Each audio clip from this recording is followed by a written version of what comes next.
So we are to end at 11:45. We need to reserve the last 5 or 10 minutes so that you can fill out your surveys.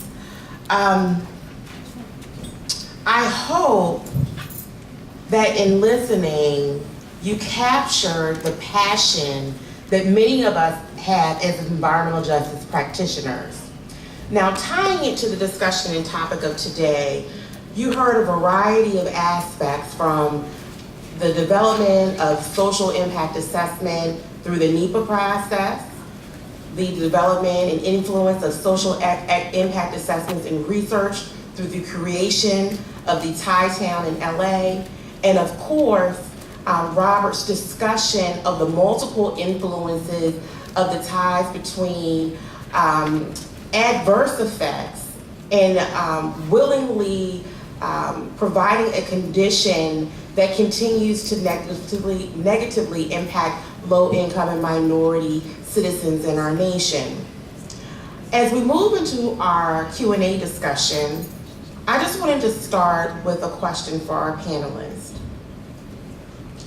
Understanding that we as a nation cannot move forward without partnerships from not only the EJ community, but from legislative, the philanthropic, and nonprofit entities, what would you say is the one key thing to bridging this gap?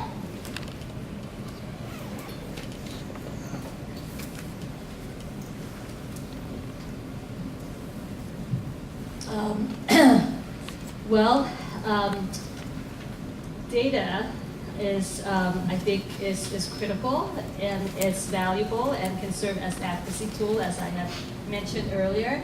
And without arming yourself with data, then you really can't convince and convey the critical need for resources, economic opportunities, services, investments, etc., in the community, and where the gaps are, and where philanthropy and where government should invest its efforts. So I think that helps to some extent bridge the gap. I mean, to make what's invisible visible and apparent and obvious, and that data, I think, will help, because no one will argue with data. It's plain and clear, and it's right in your face, and it's just it could be interpreted many ways, but if the data is solid and quantifiable and qualitative, based on different methodologies of assessments, etc., then I think that could be a pretty powerful tool. Thank you. Robert or Winetta?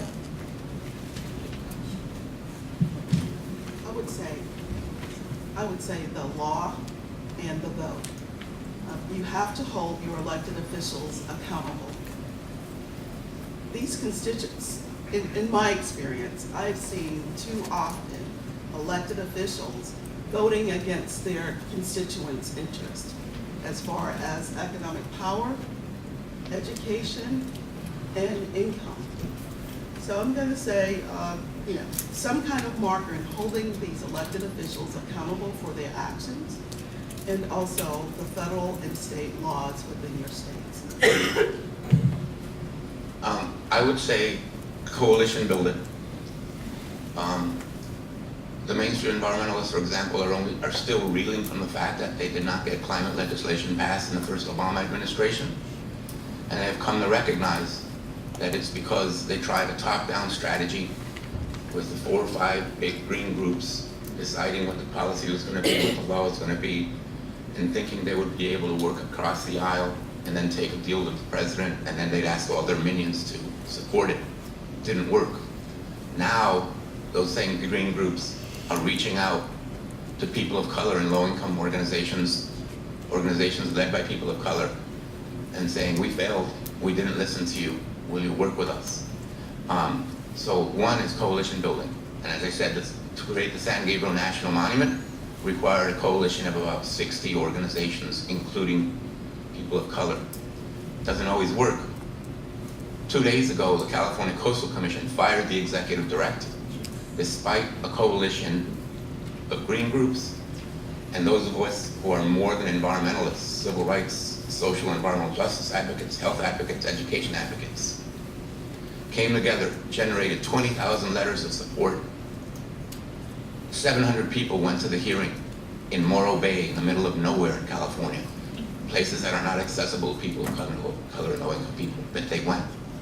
Nevertheless, LA Times, 2 editorials, says, environmentalists versus developers. We've written repeatedly to Times. People of color lives matter too. And still the Times won't recognize that that coalition would not have come together but for the people of color who signed on to the group of 100. But coalition building. Second, I agree, law, I'm a lawyer, I'm a civil rights lawyer, and votes matter. Data matters. It's not true that nobody argues with data. Republicans reject climate science. But none of these alone will do it. The true lesson for today is the civil rights revolution. People today think, they've been conditioned to think this way by the great man theory of history that the media puts out, that the movement was Martin Luther King leading the March on Washington, and the movement died in the 1930s. In 1948, Mendez versus Westminster School District in Orange County federal court struck down separate but equal schools in a case that was very influential in Brown v. Board. So it took civil rights lawyers, first of all, second, courageous courts, third, the movement in the streets, fourth, legislation, the Civil Rights Act of 1964. Next, executive action. President Johnson, a Southern senator, broke the longest filibuster in US history to twist arms and get the Civil Rights Act of 64 passed. Clinton signed the executive order. Next, administrative action. Justice Department, civil rights groups using Title VI and the funding provisions to desegregate public schools. More schools were desegregated between 64 and 72 than had been desegregated in the previous decade under Brown because of Title VI and the funding. And finally, we the people. In 64, voters rejected Barry Goldwater's effort to roll back the Civil Rights Revolution and gave LBJ a landslide victory. That's what it takes. It's an entire movement. That's what that page of the comic says. Thank you. Thank you, Robert.